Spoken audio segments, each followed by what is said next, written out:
You're going to love this pizza too. This is Andrea Mathis, and Andrea has a blog. It's called Beautiful Eats and Things. Yes. She goes by Andy, someone call her Andy. She told me to. So how are you, Andy? I'm good. How are you doing? Good. What is Beautiful Eats and Things? Okay, so it's a food blog that has like healthier recipes, like comfort recipes, but they're made in a healthier way. Okay. So you can still enjoy those foods that you love, but not as much calories and fat as the traditional recipe. And so she's a dietitian. Yes. By trade, but then you started the blog. Yes. And so now you do this. All right, so she's doing pizza for us today. Yes. All right, what is this? Well, how are we doing this one? Okay, so we're starting just with the pre-made pizza dough.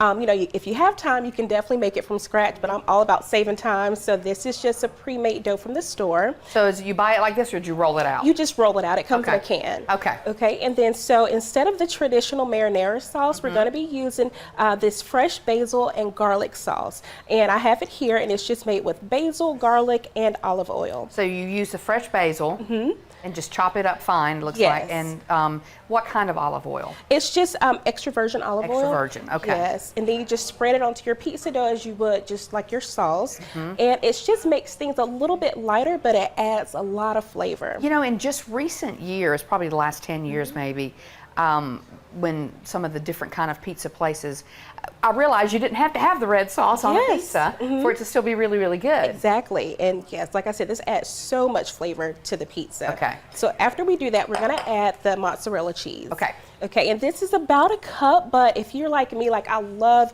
cheesy pizza, so I always say measure with your heart. You know, I love that. when you're putting your cheese on. Okay, so the cheese goes on first. Yes. Okay. So we're gonna add that. It just kind of gives us a base to help the other ingredients kind of stick to the pizza. And is this on purpose? You left a little around the edges. Yes, that's going to be our crust, you know, so we can have just a little bit, especially if you want to do like an egg wash around the crust to make it really golden. Okay. Okay. Right. Next we have some bell peppers. It's a red and green bell peppers that's been chopped. Okay. And we're just going to add a few of those on. And like I said, I love to add extra veggies. And these obviously are the vegetables that you're using today, but you could add anything. Oh yes, you can. You can do like spinach, zucchini, anything that you want to add. mushrooms. You like yes, mushrooms? and we have some here. Oh, you do? I didn't see those. Okay. Okay. All right, so what do we have here? We have tomatoes. Okay. So we're just going to add a few of some chopped tomatoes. So we have that. That's going to be our red for the pizza. Yes. The tomatoes. And then we have just some diced red onion. Okay. It's going to sprinkle a little bit on there. My kids are not a fan of onions, so... Yeah, I'm not the biggest fan of onions either. If they're cooked really and I don't have to bite into it and crunch, I like them. Yes. But you certainly could leave those out, Yes, right? you can, or you can just kind of add it sparingly, kind of what I've done here. Okay. So, and then next we have just some mushrooms, fresh sliced mushrooms, and I'm just going to place those on there.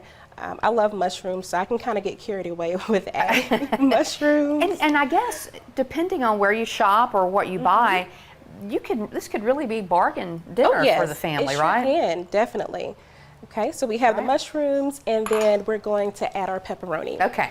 And again, like this, like with the cheese, you know, kind of measure with your heart with this one and add as little or as much as you would like. You could leave this out altogether and make it totally vegetable. Oh yeah, you sure could. But the pepperoni's good. Oh yeah, I love the pepperoni. It just adds a little bit more to the recipe.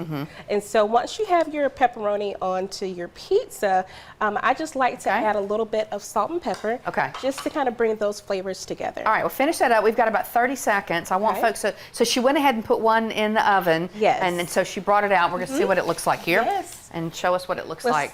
It looks delicious, by the way. This is the finished product. Doesn't that look good? There we go. And so it pops up just thick enough that you're able to cut it into pieces, which would be great for the kids. And then you can add a little bit of fresh basil on top just for a pretty presentation and more flavor. Before you did you preheat the oven? Yes, we preheated the oven to 450 degrees Fahrenheit. And then for about 15 to 20 minutes, you want to put the pizza in the oven. And just keep an eye on it. Easy enough. All right, she is Andrea Mathis, Beautiful Eats and Things. You can find that. Yes, at beautifuleatsandthings.com. All right, very good. We'll be right back.